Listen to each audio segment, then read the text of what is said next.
Welcome back. From the Nigeria Bar Association Ikeja branch held an event recently in Lagos. Professor Akin Oyebode, a professor of international law and jurisprudence, was the keynote speaker, and the paper was on securing the independence of INEC, a panacea to a free, fair and credible election in Nigeria. And it couldn't have come at a better time than now, when the political parties are again on the field, wooing the electorate. Take a look.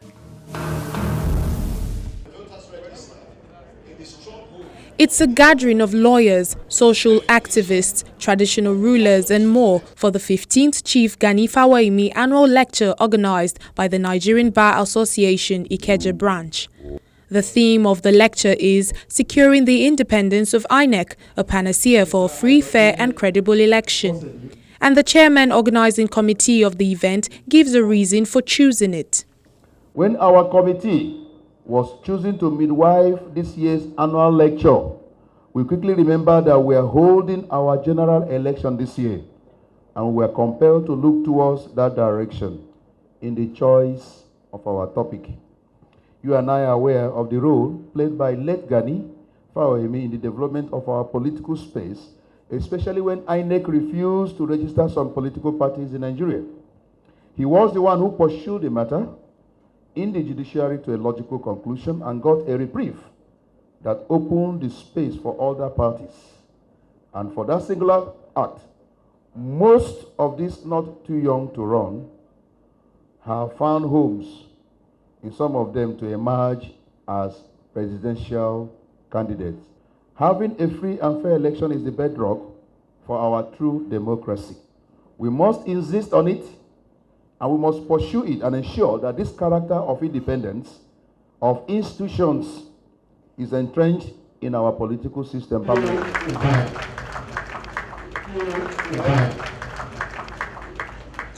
The NBA chairman Ikeja branch, Mr. Dele Oloke, stated the invaluable contribution of late Gani Fawehinmi to the legal body and Nigeria at large. Abdulganiyu Oyeshola Fawehinmi, SAN, was a mentor, one of the best courtroom advocates ever produced by Nigeria, a legal researcher, a human encyclopedia of law, a committed barman of awesome legal authorities. And I say this because Chief Fawehinmi can make submissions of 1,000 words in 1 second. I have witnessed it in court before Muslim Wakwagbe retired. An activist with unparalleled credentials of genuine activism in Nigeria, a defender of the downtrodden, which earned him the award of Senior Advocate of the Masses, SAM, and a protector of rule of law, whose instrument of war is not AK-47, but the court of law. For the chairman of the occasion, the late Gani's impact is immeasurable. One thing that he displayed all the time was that there's no substitute for hard work. And that to be a good lawyer, you must invest in scholarship. Chief Gani Fawehinmi came to court and cited cases from everywhere to support a point of law he was pursuing. He also taught me something, that if you search hard enough, you find solutions to all the problems in the law books. Which is why all his fights were in the courtroom. Whatever issue he felt unhappy with, he went to court to fight it. Because he believed that the law has solutions to everything. Professor Akin Oyebode, who gives the lecture on the theme, urges the Independent National Electoral Commission (INEC) not to compromise in delivering its responsibilities during the forthcoming elections. For as long as democracy entails equality of access to political competition, there remains a felt need for an independent body to ensure a level playing field, fairness and equity among competing rivals.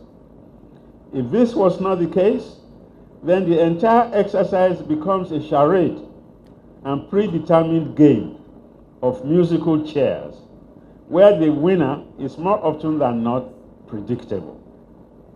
Although in modern times, opinion polls, exit polls, and social research tools have made political forecasts less precarious, they are not altogether foolproof.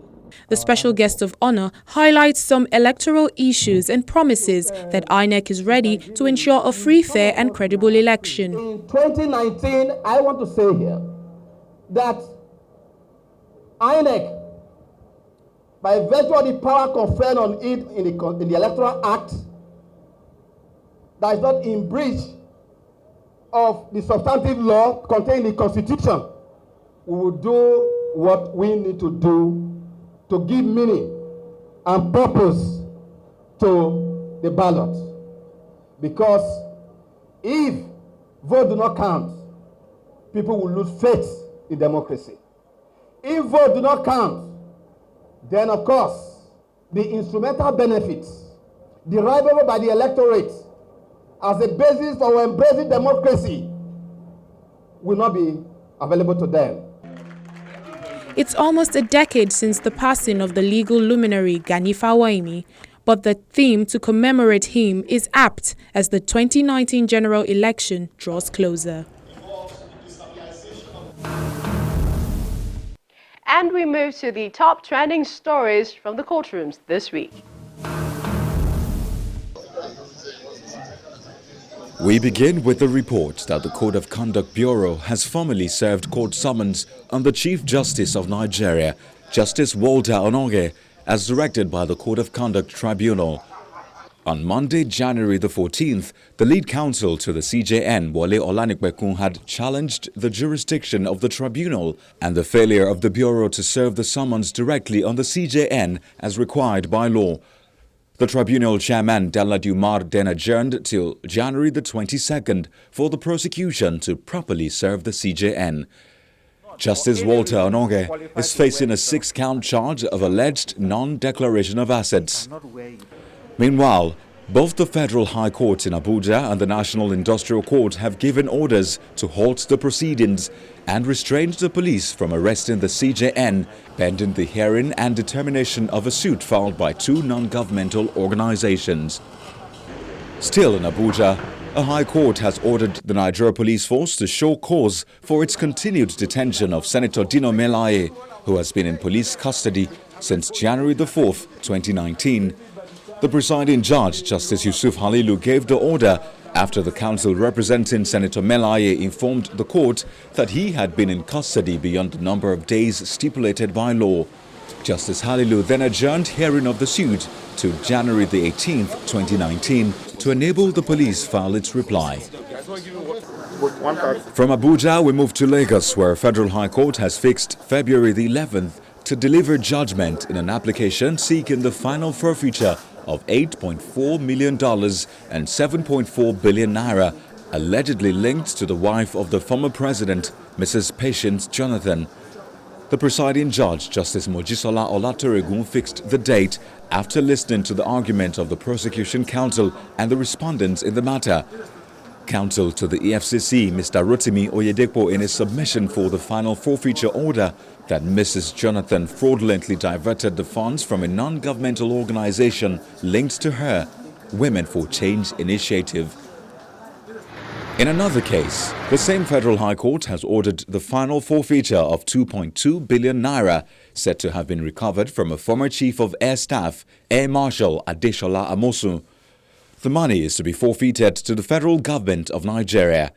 A former Director of Finance and Budget of the Nigerian Air Force, Air Commodore Olugbenga Gbadebo, was equally ordered to permanently forfeit a sum of 190,828,978 naira recovered from him to the federal government. Also forfeited was a sum of 101 million naira recovered from Solomon Enterprises, a company linked to the former Air Chief. The trial judge, Justice Mojisola Olatoregun, ordered that the forfeited funds should be paid into the federal government's Treasury single account, and the EFCC is to show compliance with the order within 14 days. In her ruling, the judge agreed with the EFCC that the funds were proceeds of criminal activities. And we round up in the High Court sitting in Ilorin, the Kwara State capital, where the trial of the 5 suspects who allegedly took part in the offer bank robberies have been adjourned until Friday, January the 25th for definite hearing. The adjournment follows a plea by the new prosecution counsel, Professor Wahab Egbewole, who asked the court to grant him more time to properly study the case as he has just been briefed. The trial judge, Justice Haliman Salman, reluctantly adjourned the matter and warned the prosecutor to be serious about the case. That's the program this week. Please feel free to send in your comments. To also remember that you can watch this episode and past episodes of the program on our YouTube channel. I'm Millicent Walker. Many thanks for watching.